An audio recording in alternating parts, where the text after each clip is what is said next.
Hi, I'm Sean, and welcome to the Love to Own Your Business podcast. Here we grow businesses we love to own. Each month, we share great advice on how to do that, and also on how to avoid the pitfalls that make us love our business not so much. Communication is a business's most important product. It doesn't matter if you sell oranges, bicycles, or your experience. It is the lifeblood of your marketing, your systems, and your culture. It's so important, we often bring in specialists to help us communicate specifically to each of these segments, just to make sure that the most correct words are being chosen to get our points across.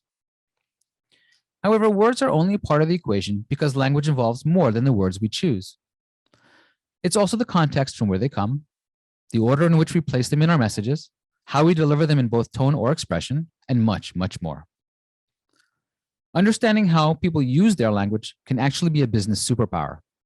It's like X-ray vision into how people you interact with think, what they value, and what actions they are very likely to take given a set of choices. The better we are at understanding how our people use their language, the more insight we have for understanding why they are doing what they are doing, and the better we can be at guiding them to do what needs to be done for them to be successful in our businesses. If you're struggling with getting the most out of the people who power your business, then today's guest can help. With us this month is Col Sudip Mukerjee of Reserv Consulting, who combines more than 20 years of leading people, sometimes under the most stressful situations imaginable, with a specialty in neuro-linguistic programming, or NLP. Since leaving the armed forces, Col Sudip has been working with all manner of organizations to raise the bar for effective leadership, arm employees with true understanding of their roles, and to find the common ground to work together and build truly effective organizational cultures. So welcome, Colonel. How are you? I'm good, Sean. Thank you so much for having me. Thank you for being here. Why don't we start off by giving a little background on Reserv and maybe what neurolinguistic programming is and maybe what it's not. So Reserv started in 2016. So when I left my job in the army, I took up a voluntary retirement after completing 21 years, and I worked with an airline for about 2 years before I decided to do something on my own, and that's when Reserv was born. Why Reserv? Because when companies are struggling, they need some reserve strength. And we are the reserves which move in, help the companies, and then come out for their main players or frontline players to keep playing. Neurolinguistic programming, as you are aware, started in the early 70s, yes, in which Richard Bandler and John Grinder, the two of them who were studying at the university in California, they figured out that top therapists would use similar language. Even though the therapeutic modalities were vastly different, like hypnotherapy and family therapy and gestalt therapy, or being a professor in one of the leading institutions, all of them, when they were influencing others, would use similar language. And that's how neuro-linguistic programming was born. Neuro meaning how our neurons are aligned, how we think. Linguistic is using language to do that. And programming is because they were studies of students of computer language, they wanted to program the human mind, which we know that it's not programmable. In fact, computers take from the mind. We are trying to create artificial intelligence. We are trying to understand how the brain works. And even after technological advancements in the past 50 years, we are still trying to figure out how the brain truly functions. Yeah. An inscrutable problem, the brain, maybe. I think it's fascinating. It's absolutely fascinating what the brain is and how people think and how people communicate. And I am really passionate about it. And probably that's why, I chose this field to work in. So this kind of goes well beyond what we've sort of learned in middle school, excuse me. So can you give us, I don't know, some real life examples of applications that leaders can benefit by focusing on linguistics? So for example, a simple word that we often use, but. Okay? So anything after the but is taken and anything before the but is deleted. For example, if I say Sudip is an intelligent but arrogant man, and I say Sudip is an arrogant but intelligent man, you will focus on the word that is after the but, and neglect whatever is there before it. Mhm. So whenever you are in a conversation and you say something and the person you're talking to says yes but, you know that he doesn't mean the yes. That's great. Just reverse everything to after the but. It's just flip everything around. Yes. I So like this that. is just a simple example of how language is used. So if you are to have a discussion with somebody and with opposing points of view, just removing the but and changing it with and will immediately drop the guards of the person in front of you. Ah, For example, if you are a Republican and you say, the Democrats have done a bad job or whatever, and I say that the Democrats have done a bad job, and there have been instances in which they've done some good jobs as well. So I accept what you're saying and I'm putting in something else, not pulling you down, not putting you down, not making you feel bad about yourself. And that, just changing one word makes a huge difference in conversations yeah. And diplomacy. and diplomacy. Yeah. Ultimately, human beings are social creatures. Yes. And if we work together, we can achieve much more than if we work alone. Agreed. And therefore, it's beneficial to all parties to, collaborate instead of compete. Unfortunately, our education system teaches us to compete. Yes. They're also very specific in how they want you to communicate, right? Yes, absolutely. What since we're a business podcast, what are some of the common challenges that you solve through linguistics in the organizations that you work with? Um, so one of the things which comes up over and over again is how leaders communicate to their subordinates. Mm. Are they actually helping the subordinates grow, or are they coercing the subordinates to do stuff that they want them to do? Because if a person is doing something on his own free will, or appears to do something by his own free will, they would be doing a much better job, they would be putting in much more effort, they would be self-motivated, and so on and so forth. However, if they are doing something under duress, automatically the quality of work will suffer, and ultimately the productivity, and ultimately the revenue of the company. What are words that you would say a leader can use to encourage, let's say, their subordinates or their right-hand people to help them manage up? Because a good leader will always want to elicit the advice from or suggestions from or have input from their people. Good leaders will do that. But I think that at least in my work, it's difficult to instill the confidence in those individuals to be able to do that or feel comfortable managing up. What are some words? So Sean, you and I both work with small businesses as well, and small businesses start off with a single person, Yes. and he does everything, right from doing the accounts to creating the strategy to even mopping the floor. True. So what he wants when he brings in another person or the third or the fourth is he wants to create clones of himself. Mm. He wants them to do everything that he has done. Unfortunately, that's not how things work. When you build an organization, you need to let go of some of the tasks that you were doing earlier and only focus on your key role and let the others do the other roles. Because of our insecurities and our need to micromanage, what we do is we go and tell them how to do the job, and that puts them off, because if you've engaged somebody to do a particular role, you've engaged him thinking that he is capable of handling that role. And each person has their own way of doing things. If they are delivering what they've been engaged for, you shouldn't be bothered as to how they are doing it, unless of course safety is being compromised. So let people be, tell them what to deliver, let them know how will that delivery be measured, and just let them do the job thereafter.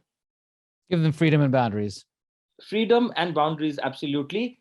And also, whenever you have to reprimand them, or if they've not done something, give them observations instead of judgments. Yeah.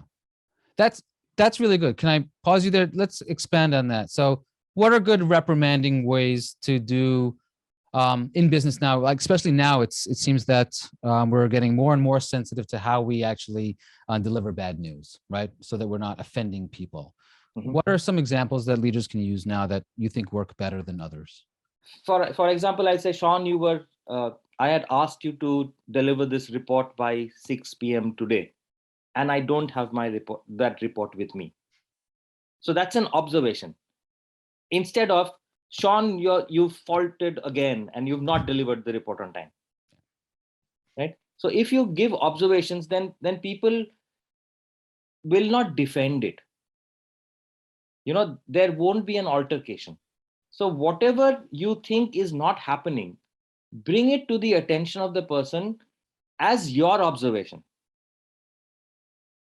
I think if you were meaningfully, utilizing your time, you will be able to complete this work. That's a suggestion. Instead of, I see you spending too much time on Facebook. That's a judgment. That's good. I hear observations instead of judgments. Yes, That's the key to that part. absolutely. Understood. That's good. I like that. And it's not only from senior to junior, it's from junior to senior as well. Yes. Because sometimes juniors come up to say that you're always shouting at us, or you're putting us under pressure, or you don't take our problems to the management. Yeah. And that's judgment. Instead of saying that, they can say that, we would request you to come and see on the ground what's happening. Yeah. So think about your words, and if they're judgmental, delete them. Yes. Observations, go ahead. Yeah. And observations. I like that. I remember this also makes me think about something that you had said back when you had presented when we first met. You were talking about fair and how people can never argue with fair, right? Can you do that little speech again? I think that would be great for people to hear. So ingrained in us is our need to be fair, because we are taught from childhood that life is fair, and God is fair, and everybody gets equal opportunity, and stuff like that. So if somebody is not listening to you, for example, you followed up with emails to that person, text messages, calls being unanswered, what do you do thereafter? So you send a message that, I have been following up, you not even responding, is it fair to me? And because of use of the word fair, and nobody wants to be seen as unfair, they will respond. Another way of getting people to respond is asking them that, have you given up on XYZ? For example, you can say that, have you given up on trying to save $10,000 a month? So no one wants to give up stuff. So if you're utilizing that information and using it in your language, automatically you'll get responses. People don't respond to information. They respond to communication. Yes. And the difference between information and communication is, communication has a call to action. So I'm expecting something from you. And what I'm expecting, I need to say it clearly. That's interesting. I've heard like, communication is listening, communication is this, or communication is that, or communication hasn't occurred, but I've never heard it said as a call to action.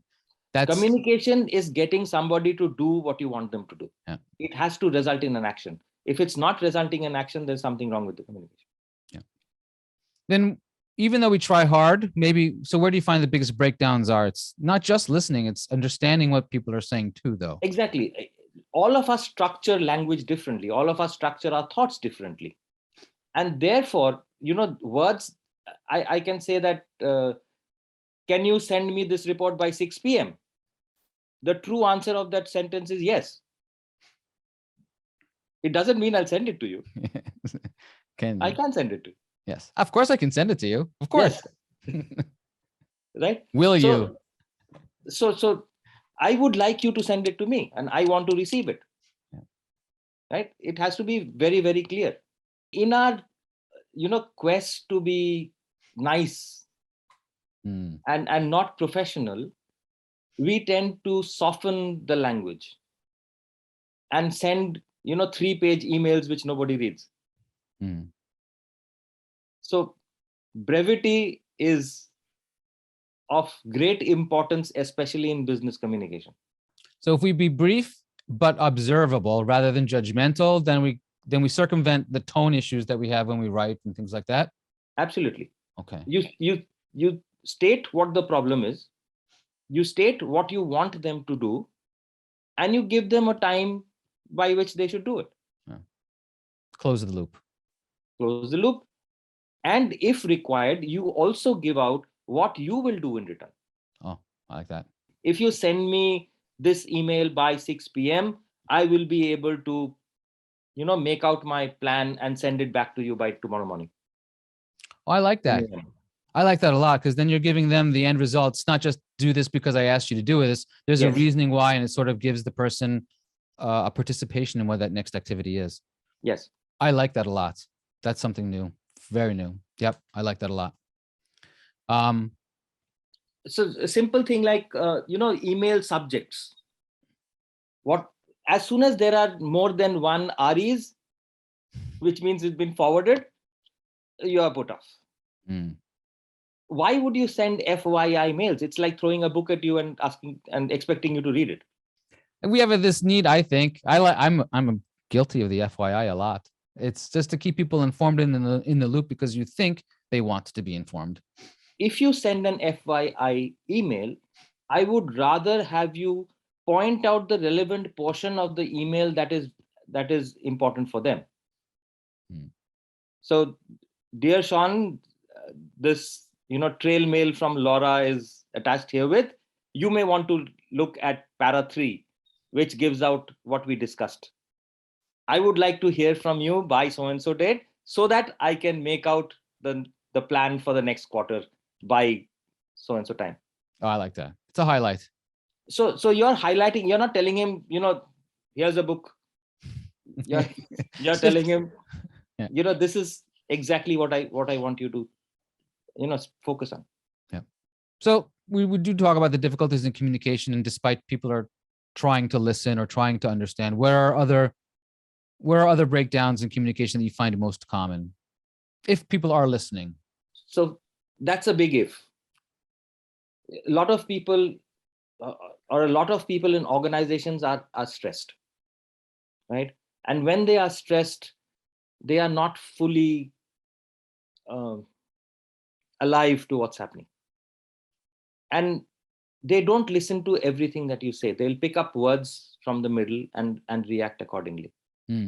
Also, if it is coming from somebody they don't like or they don't respect, they are preparing to respond without listening to what is being said.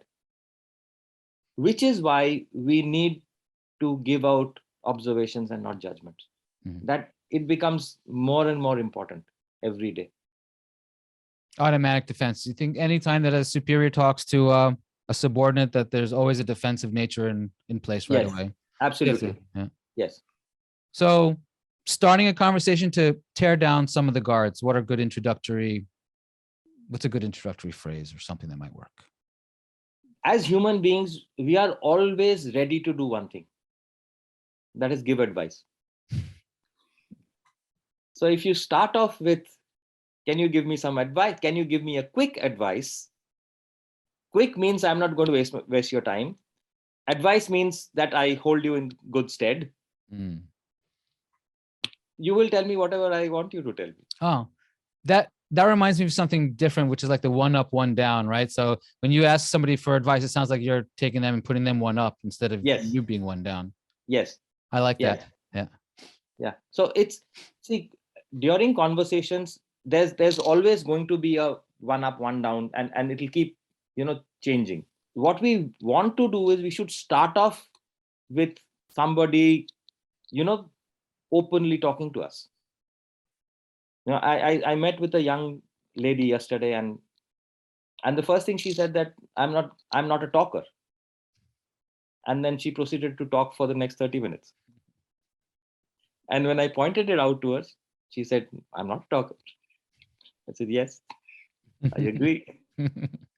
That's a testament to you to allow them to be calm. I'm not a talker in front of people I'm not comfortable with. Yes, yes. Right. So in any conversation, who's in control? The person talking or the person listening? It's the person listening, always in control. Because if somebody talks to you and you just avert your eyes, look away, they'll start faltering. It's a natural reaction, because when we talk to somebody, we want engagement. When we see that engagement not there, we will stop talking, which is a lot which happens a lot when juniors walk into the offices of the seniors to say something for maybe 5 minutes, and the seniors would be on their laptops or writing down something or reading something and would not even look up. So if they don't, what would have taken 5 minutes would probably take 10 minutes, or they would just run away without sharing what they came to share. I think that's a power thing, right? For those managers that do that, right? Yes. So why would somebody do that? Because they don't think they have the power. It's not because they are showing their power. If you have power, you don't need to show it. What about trust building language? You will build trust if you're ready to listen. Respect builds trust. For somebody to trust you, you have to trust him first, or appear to trust him first. Right? Because trust takes time. Trust means the person is feeling safe from you.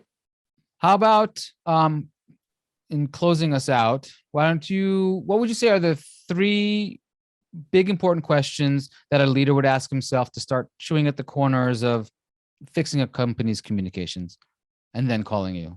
The first thing is, what I am projecting to my customers, is it the same as what I'm projecting to my employees? Yeah. Because if it's different, then there's a problem. Yeah. Congruence. Because if the people buy belief, they don't buy the product or the service.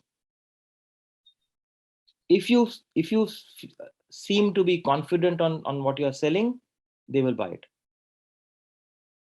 So it's very important that everyone in the company believes what the company is saying. Yes. And that's why there's been a shift away from making the vision, mission statements to building a strategic narrative. So it's a story which the company tells everyone, people inside, people outside, and when the people inside talk to the people outside, they're saying the same story. Yeah. Marketing internally as it is externally. Exactly. Yes, I agree. So that's the first thing. Is the story same? Yeah. The second thing is, they need to figure out is, what I want. Does the lowermost rung in the company want the same thing for the company? Because there are a lot of people who come in on daily wage, salaries, and they're coming just to get the daily wage. There's no purpose, there's no motivation, there's no alignment. They'll come and do something, go away. They get a job which pays 50 cents more, they'll walk away. So do you actually want people to work for money, or do you want people to work because they are doing something meaningful? Purpose. So the point here is that, is the purpose of why our organization exists known and accepted and aligned by each of my employees? Because if they know that they are doing something bigger than who they are, automatically they'll be motivated to do what they're doing. Yes. And this is something which I have seen a lot of companies don't have. It's more prevalent to find it in the service industry, but in the product manufacturing, automobile, these places, it's missing. And that's what differentiates a good company from a not so good company. Is the purpose aligned? Yes. So that's the first one. Second one, the third, I would think is, are we open in our communications? Can anybody come up to anyone and say anything? Can the junior point out a mistake in the senior? Not so. What people don't or fail to realize is what we do is not who we are. You can make a mistake, that doesn't make you an idiot. Yeah. But people, when somebody points out their mistake, they think that they are attacking them personally. It's not a personal attack. They're not saying that you are a fool or you are incompetent. They are saying you did this wrong. And if that can happen throughout the organization, in which we can find out each other's mistakes, then we hold each other accountable. Yep. And that's how there will be no mistakes. Can I expand on that? Ask you, a lot of people think that they have, I think what this psychological safety, I think, is what we're talking about, right? Yes, right? yes. They think they have it in their organizations. Are there clues of things that you see, that you notice when there is a disconnect between what leaders believe that they have psychological safety and not? It doesn't exist in the company? When did somebody disagree with you? When was the last time somebody disagreed with you? That's good. Yeah. Okay. Yep. Yeah. Never.